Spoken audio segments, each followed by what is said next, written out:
Guys, I hope you're doing well today. Finally, another actual video. I've been like so focused on my podcast, but I've been so excited because it's something that I was thinking about doing for a while, but I never did. So today we're gonna speak about imposter syndrome. And I feel like I'm kind of experiencing imposter syndrome, like making this video, because I still struggle with it from time to time. I've just learned to like kind of manage it, but sometimes it literally gets the better of me. So I was feeling kind of like imposter syndrome to record this because I was like, what makes me, or why do I think I'm qualified to speak on this?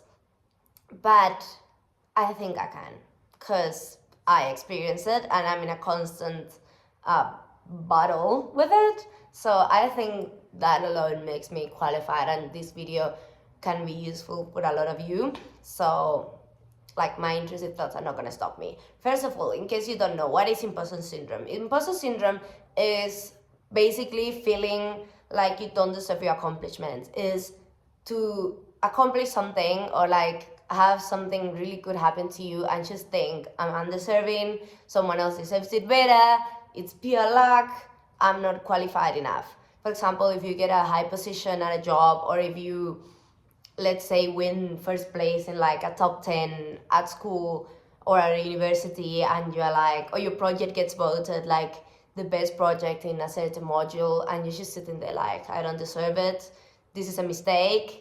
And something that people with imposter syndrome struggle a lot, like a very, very common pattern, is to be like, they're gonna find me out. That's mostly the most terrifying thought that someone with imposter syndrome experiences, is that they're gonna find me out. They're gonna find out that I'm not qualified, they're gonna realize that they made a mistake. And this can even happen in dating. Like when you're dating someone and you consider them to either be out of your league or to be like gorgeous, or you're completely obsessed with them. Well, I don't want to say obsessed because that just sounds unhealthy, but like, let's just say you're completely in love with them.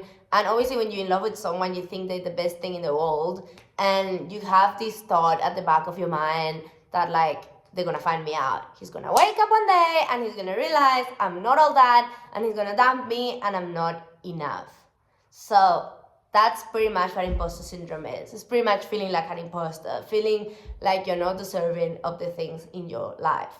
The first step to combat imposter syndrome is to recognize your thoughts. Like every time you have one of these thoughts, instead of like letting it snowball into something bigger, just like stop and be like, okay, what evidence do I have that this is true? What evidence do I have that I'm not qualified? What makes me an imposter, you know?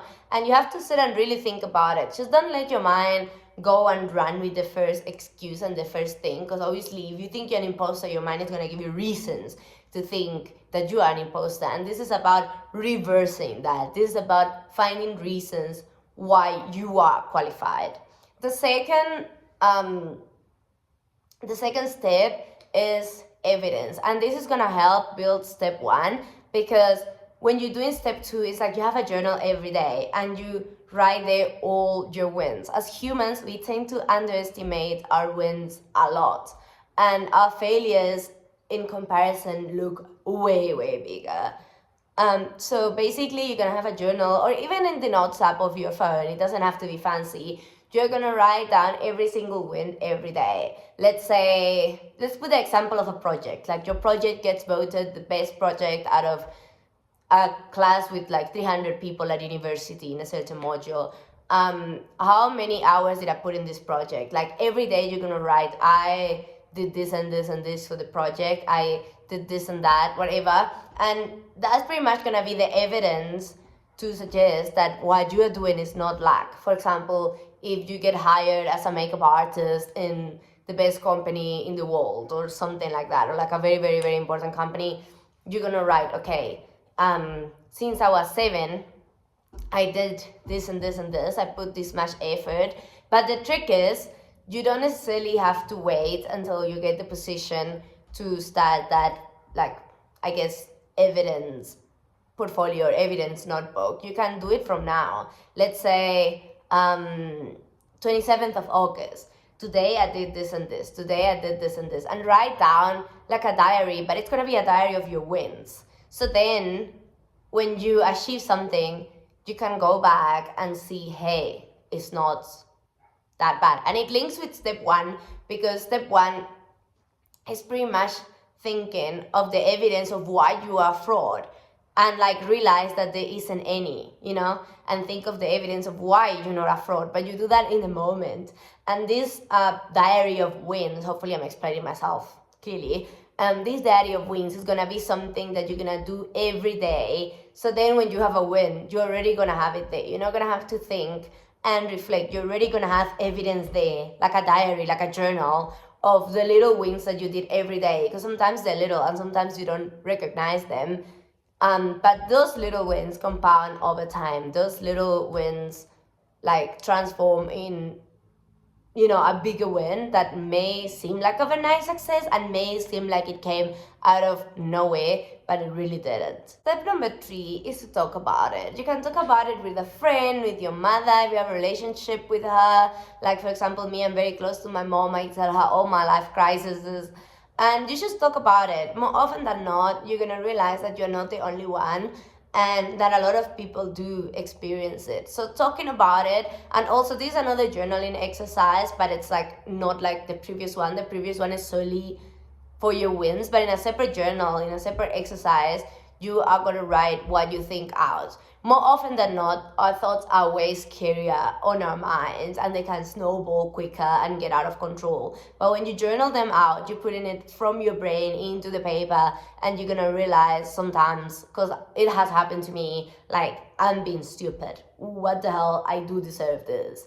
And then when you speak to people, people are gonna be like, for example, my mother, when I speak to her about this, she reminds me all the time of all the good things I've done and all the things I've achieved and all the things and all the hard work I've put in, and also my best friends. So sometimes when I speak about it, the monster's like this big, and when you speak about it and you journal and you explain exactly how you're feeling, you realize that the monster of imposter syndrome gets really, really small. And sometimes, especially if you have never learned to deal with it in the beginning, it's just very, very difficult, and it will never disappear, but it will definitely reduce it. So talking about it, journaling exactly how you feel is gonna help you realize, put all those scary monsters and all those scary thoughts on your head before they snowball. You put them on paper, and they really snowball when you talk them out, and when they're in paper, you will find rather that instead of like just snowballing in your mind, they should shrink. Number 4 is to accept compliments. Of course, like when people compliment you, you are so conditioned to try and be humble, and you're so conditioned and to try and like not be full of yourself. Just say thank you. You don't have to say, no, this is not true. Or like if people are like, you work so hard, this project is so nice, you can't be like, oh no, it's nothing. Oh, it's pure luck. Oh, I just found it. Like, no. Accept it. Be like, thank you. Yes, I work hard for it. Oh, thank you. Yes, I look good. Oh, thank you. Like, society has made us think that like downplaying our wins is a good thing, and that downplaying our wins is something that's gonna take us places, when on the contrary, downplaying our wins just eats away at our self-esteem, and it's not good. Like, sometimes I get this comment like I'm full of myself, but no, I've just learned to accept compliments. And sometimes you don't even have to wait to get a compliment. You just have to step in the mirror and be like, yes, I work hard. Yes, today I did this and I did that. And step number 5 is learn new skills. For example, my English. I never in my wildest dreams thought that I was gonna be good at English, or that I was gonna be speaking English fluently like I'm doing with you guys here on our YouTube channel. Nevertheless, like I never expected that. And I had this narrative in Cuba that I was bad at learning languages, and that learning languages was like very, very, very difficult, and that I wasn't smart enough, or I wasn't just cut for that. So when I came to South Africa, and I learned English out of survival, because like nobody was gonna learn Spanish for me, and everyone speaks English in the country pretty much, like almost everyone. I had to learn, and it was something that just pretty much popped into my head because it was just so difficult. My mom just threw me at school. I had no help. I had like only one friend. No, I had 2 friends that knew Spanish. These 2 girls that were also Cuban, but they were in different grades. So yeah, pretty much it was like very difficult. And I did learn English in 6 months, and it was very, very hard. But when people come to me and it's like, no, like people usually don't learn a language that fast, or if you are good at learning language, you just have a good memory, I will automatically think like, no, I'm a fraud. Like, this is not happening. They're gonna find me out. They're gonna find out that when I was in Cuba doing English classes, I didn't learn. I'm a fraud. I'm lying to them. Or when someone will be like, I like you and I'm interested in you romantically, I'll be like, they're gonna find me out. And I just want you to know how ridiculous that sounds, you know? Like, what do you mean they're gonna find you out? They speak in English with you. They met you when you came here and you couldn't speak a thing. They are complimenting that you learn English properly. And now you are pretty much telling them that they're gonna find you out. What are they gonna find out? You speak in English.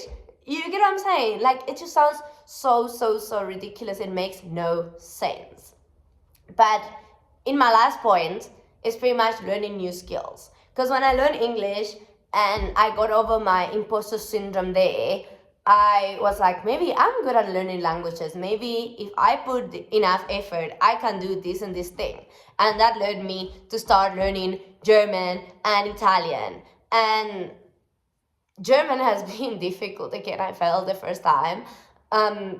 But yeah, like, I don't have this imposter syndrome because I know the amount of work I put daily. And even if it's just like a little bit of work in learning a new skill daily compounds over time, rather than just learning something, getting all hyped up, and then not ending up learning like absolutely anything. You know, because like you just went 100% all on it one day and then just completely left it. Like, no, just a little bit of progress daily is enough. And it's gonna build your confidence, and it's gonna be like, hey, I've been doing this. And back to step, I think it was number 2. Every day you write. I did, let's say, 15 minutes of German, like going with the example of languages. Then when you're fluent and you in Germany and you're speaking like fluent German to like everyone and people compliment you on your German, you're not gonna be like, oh, they're gonna find me out. They're gonna know that I'm a fraud. Because it's not even gonna make sense. It's gonna be like, no, I'm not a fraud. I did work every single day for like years to get this, even if it was 15 minutes. And learning new skills is gonna make you also feel smarter. Like when you try and you learn a new skill and you do it, that sense of accomplishment and knowing that you studied and you put effort and you learn whatever thing, doesn't even have to be a language, it can be any skill, that's gonna make you feel more confident in your abilities. Because I feel like imposter syndrome comes from insecurity, because we've heard all our lives that we're not capable of doing XYZ, and then when we do it, it's just like we're not used to hearing that reassurance. So learning new skills and improving yourself and reading a new book and learning something from a book that you read, or finishing the book that you said you were going to finish and doing what you said you were going to do, all those things are going to build confidence in yourself. And at the same time, the more confidence you have in yourself, the less you're going to believe that things are just handed to you and that you are fraud, even though you work hard for it. So thank you guys for watching this video. See you guys in the next one. I know in the beginning when I was explaining point 1 and 2, I feel like, I don't know if I made myself clear enough with like differentiating between looking for evidence of why you're not a fraud and then like keeping evidence of the things that you do and your little wins. Like, I don't know if I explained myself correctly, like differentiating the two. But if you have a question, let me know in the comments. And yeah, we'll see you in the next one.